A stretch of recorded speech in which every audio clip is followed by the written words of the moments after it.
Hello everyone. The question says, a particle is subject to a force F sub x that varies with position as shown in the following figure, right? So the force is represented by the graph, and you will see the force versus position is plotted, right?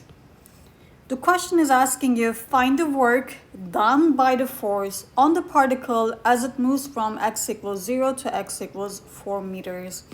Now, before you start doing any calculations, I would recommend you to analyze the graph very well, right? And just label these turning points. The starting point here is 0, 0. This point here, label it 5, 0. In the x-axis, we have 5 units. In the y-axis, we have 3 units, right? Continue. The next point we have is 10, 3. And the final point we have is 15, 0.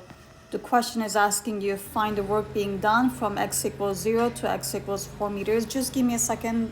There's so much noise coming, okay? Just a second.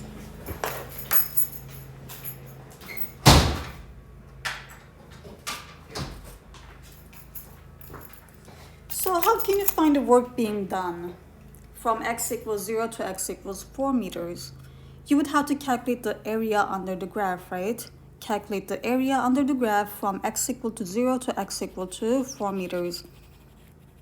What's the problem here? The problem is x equals 4 meters. You cannot really know what this value is, so there's no way you can calculate the area under the graph.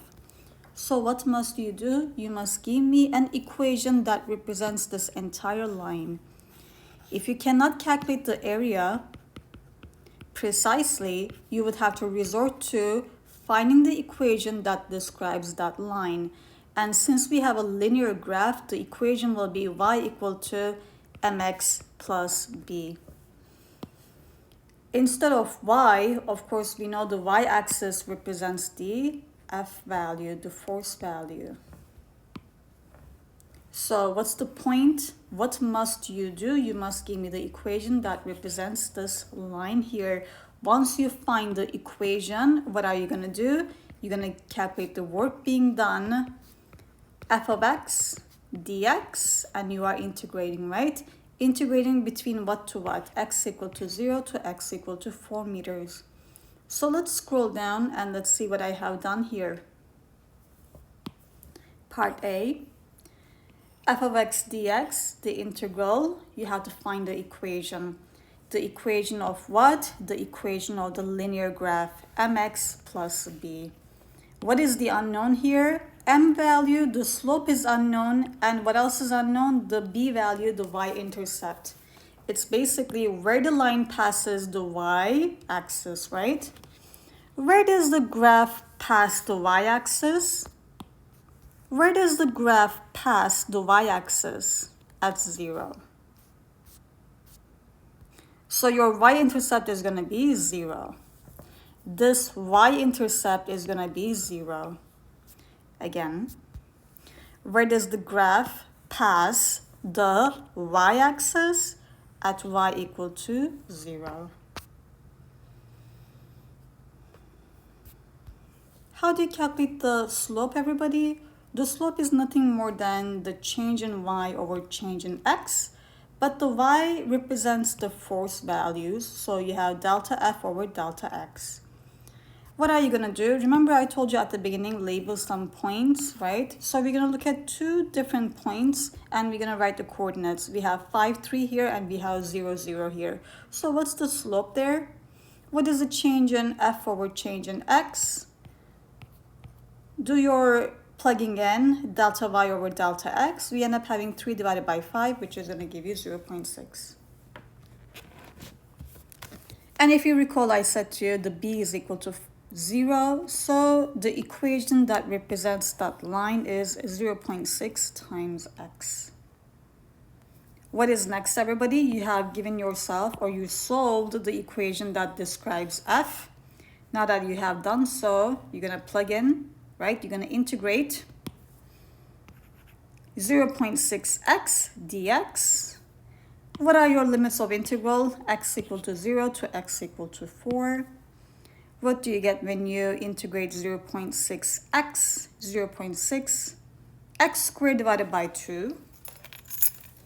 Plug in your values and you end up having 4.8 joules.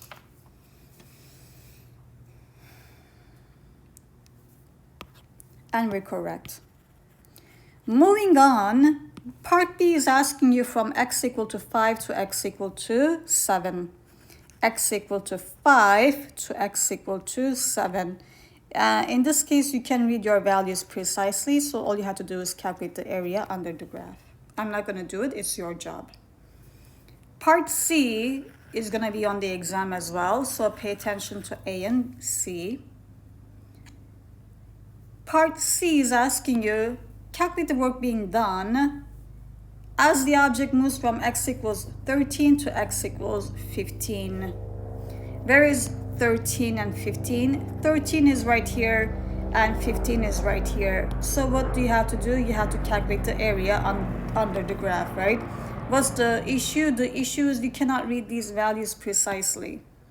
Right here, you don't know, this one you know for sure, but you get the idea. What is this point here?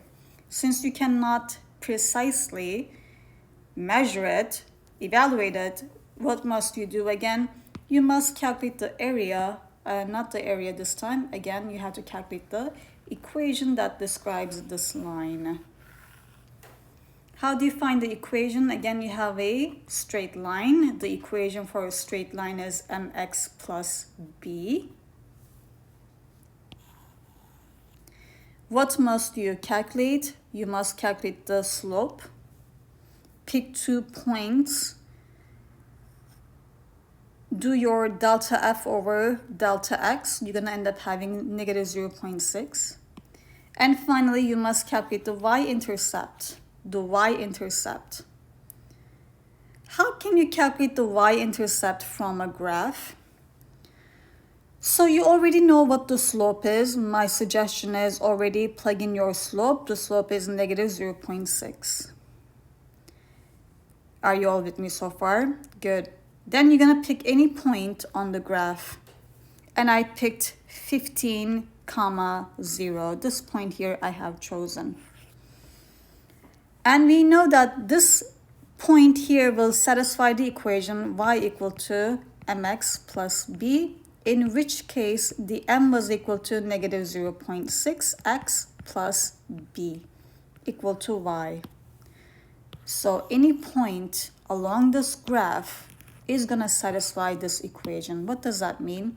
You can take your x value, you can plug it in, right? Each point is going to have an x coordinate, y coordinate. Plugging the x coordinate, that will give you the y coordinate. So every time here I plug in 15, I should get y equal to what, everybody? 0. So everything here is known except for the b value. Evaluate all of these, move them to the other side of the equation, and you solve for b.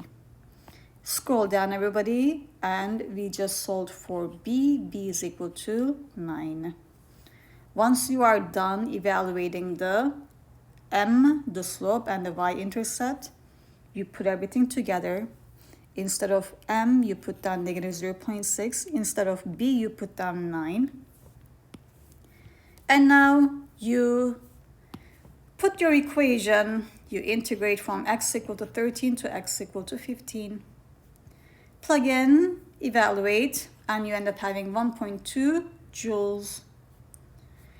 This is all I will help you with. I remember we went over this problem in the classroom. So this is not difficult. The only challenging part is A and C, and I have given you the answers. So get to work and work on it.